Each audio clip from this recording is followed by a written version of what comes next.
Hello, this is Marina Mayer, Editor-in-Chief of Food Logistics and Supply and Demand Chain Executive, and I'm here with Lowell Randel. He's the Vice President of Government and Legal Affairs with the Global Cold Chain Association. Hello, Lowell. Hi. Thank you for joining our program today.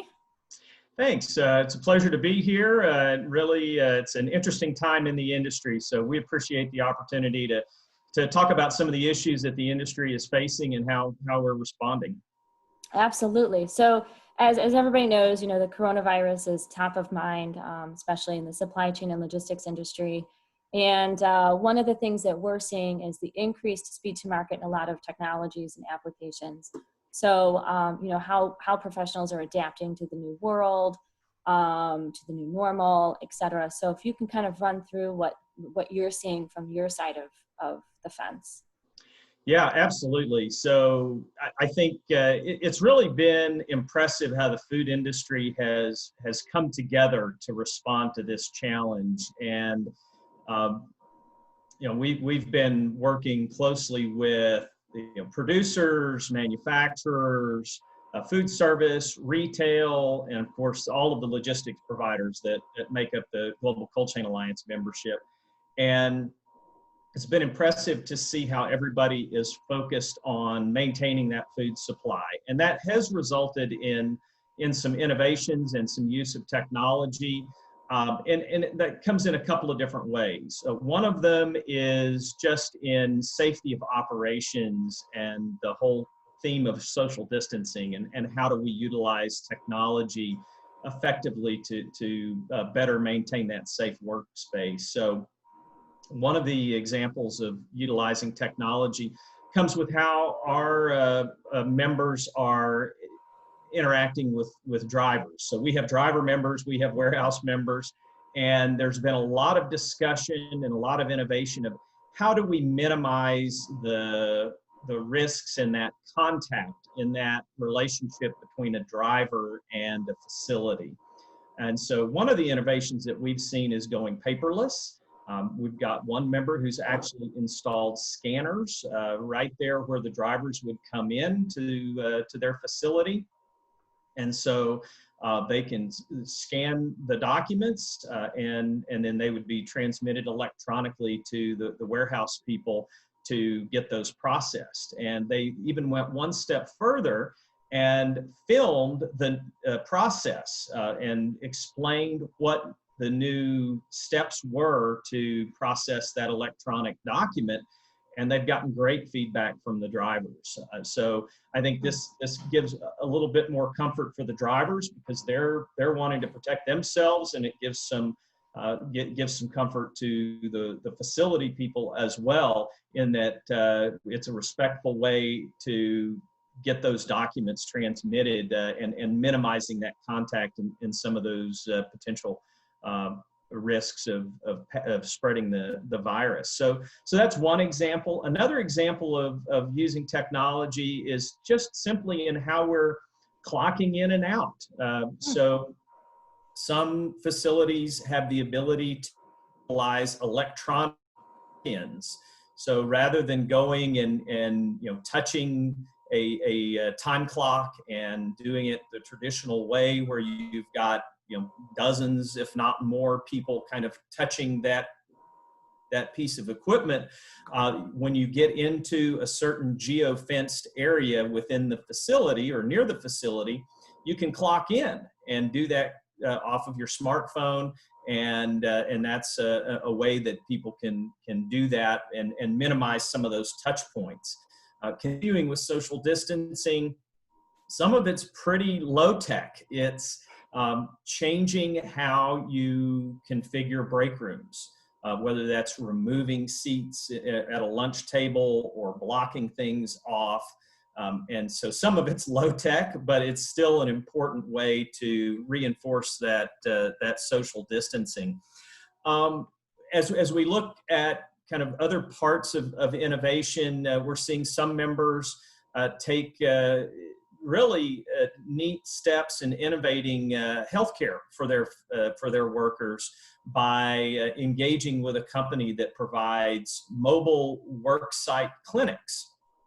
So That's maybe not a food technology, but that is the embracing of innovation technology in the healthcare space, where they would have healthcare providers bring a trailer on site to their facility and enable them to do health screenings and and do testing for a variety of potential illnesses, including COVID-19. So those are a few innovations and technologies that we're starting to see people adapt to and implement, that are specific to some of the unique challenges within within this coronavirus response. There are some other technologies or innovations that we're seeing as we start to shift from a lot of demand for food service to more demand for retail. And again, that's not necessarily new technology, but it's how do we adapt and shift. So we're seeing some shift in production lines to take what would normally be a food service oriented product and divert it into a more retail line. I know some of our members are working closely with their customers to say, okay, we can blast freeze this originally intended fresh product that was going to go into a restaurant market and enable that to go into retail. And our members are working on things like relabeling and if there are packaging issues. And so there's a lot of innovation that's ongoing to adapt to some of those shifts in production and demand as well. And are you seeing some of your members restructuring lines to maybe instead produce, medical supplies or any personal protective equipment? What kinds of things are you seeing?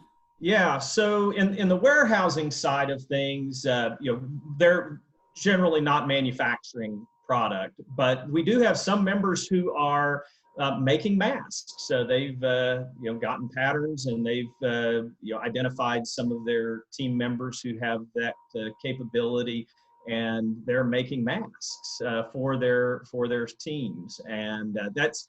It highlights a challenge that we're seeing, and that is the availability of personal protective equipment. And that's, I think, where we're seeing a lot of companies shifting how they are, how they're operating. So again, not necessarily a warehouse company, but there are a lot of manufacturers that we know of that maybe produced everything from upholstery for car parts to clothing, that are adapting and saying, hey, we are going to step up and respond to this need for face coverings and masks, and convert their production lines there. Another great example, and we're actually partnering with the Distillers Council, is on the diversion of alcoholic beverage distillers and turning that into hand sanitizer production. And that's really been a nice partnership between the Global Cold Chain Alliance and the distillers. They have an online resource where you can match up and find those local distillers that are now making hand sanitizer.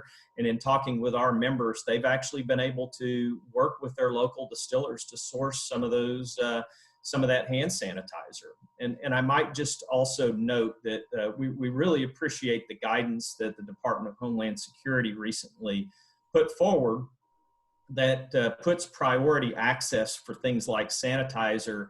Obviously, healthcare is priority number one, and we salute the men and women in the healthcare industry for all of the heroic work that they're doing. But we're also very proud of the men and women in the food supply chain. And we're working hard to make sure that they are recognized for the critical roles that they're playing, so that they have access to things like hand sanitizer, personal protective equipment, and we've also been very successful in getting that national designation as part of the critical infrastructure, and that goes for our food warehouses, obviously food production, distribution, retail, the trucking companies, and others in food distribution. So again, it's been It's been a really challenging time, but it's also been a rewarding time to see the recognition of how important our industry is to maintaining that food supply and getting that broad recognition at the highest levels of government.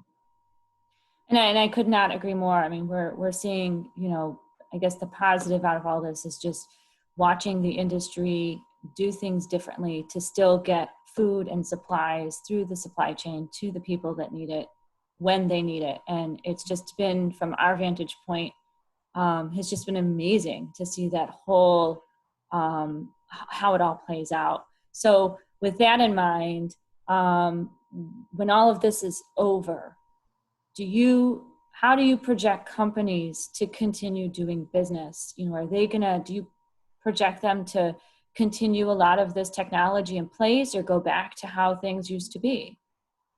Yeah, it's a great question. And I think time will tell. We don't really know what the long-term changes will be as we look at the impacts of the pandemic. But I do think that there are some trends that we'll see continue. One, when we talked about technology, I didn't mention automation earlier, and that's a technology that has been evolving in the food industry for quite some time.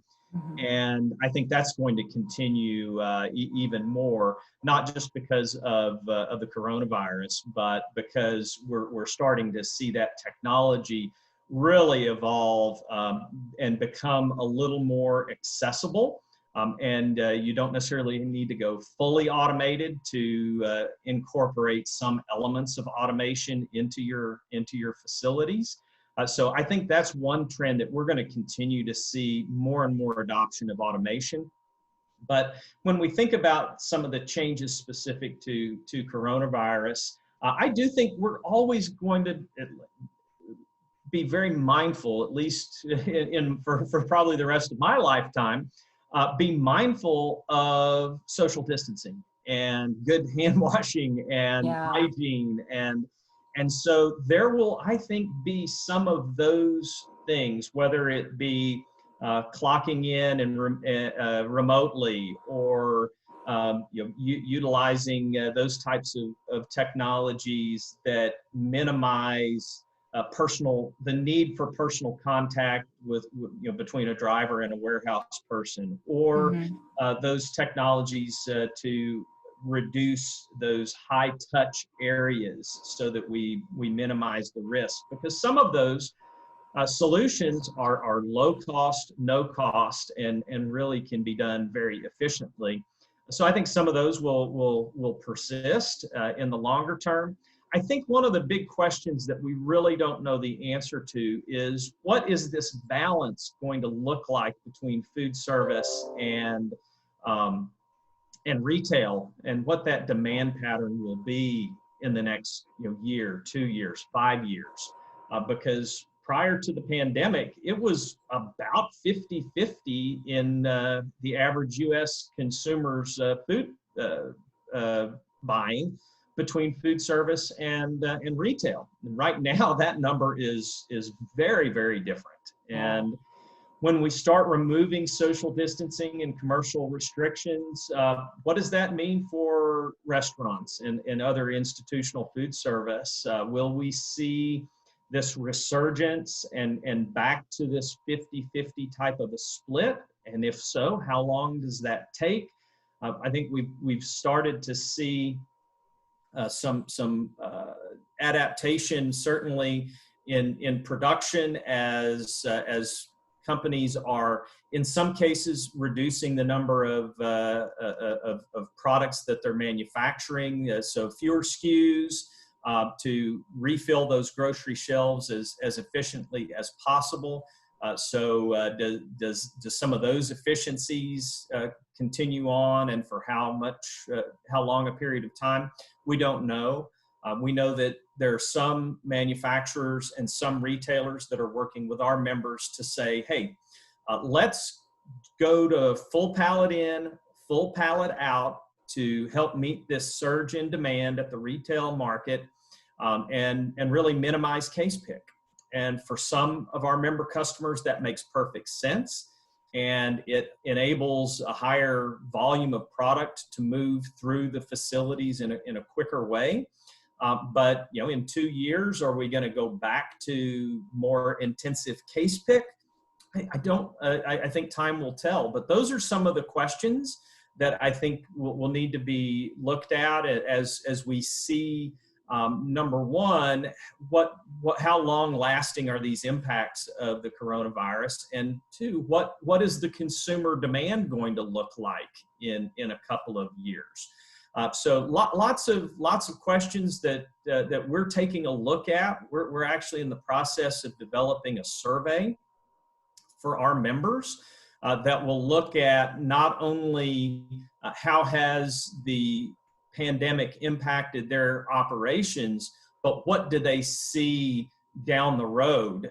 And so we should have some information from our members, hopefully in the next several weeks, from that survey to get a better handle on where they think things may be going. And then I would just reiterate, we're continuing to work closely with our partners across the food industry. One other partnership I might mention is our work with the food distributors. Obviously, food service has seen a significant slowing, and that unfortunately has put a strain on a lot of workers in food service. So we're partnering with the Food Distributors Association, IFTA, and so we're trying to match up local warehouse members of ours who may need some additional workforce with local IFTA members who may be not needing as many people at this moment in time because of a slowdown in their operations, to try to reach out and match up those needs. And so we're going to continue to look for innovative ways where we can partner across the food industry. We're all in this together, and hopefully we'll come out of it stronger on the other side. But some of it, time will tell as to how lasting some of these changes will be. Right. And I think that if anything, this proves that our supply chains are resilient. The people that work in them are resilient, and we appreciate everything that the GCCA is doing and your members are doing, and even IFTA and their members, because like you said, we're all in it together, and we as consumers have to keep the economy flowing just as well as your members have to keep goods moving. So we appreciate everything that you guys are doing. And did you have anything else to add to our discussion today? No, I would just say again, appreciate the opportunity to share some of our experiences and perspectives. Global Cold Chain Alliance is really taking this response to the pandemic very seriously. So we do have a lot of resources on our webpage. So I would just suggest, if you're looking for resources and best practices on response to COVID-19, how to employ best practices in your food facilities, we've got a lot of resources on our www.gcca.org website, and that's freely available to members and non-members. So we would encourage you to use that as a central resource. And we're all in this together. So let's continue to work as one. And again, hopefully we'll be stronger on the other side of this. Absolutely. Well, I appreciate you taking the time, and I'm sure maybe we can do a follow-up on this, when everything is done with, and this will just be a blip on the radar. Yeah, well, look forward to that, Marina. Again, appreciate the opportunity. Always a pleasure to talk with you. Absolutely. Thank you so much.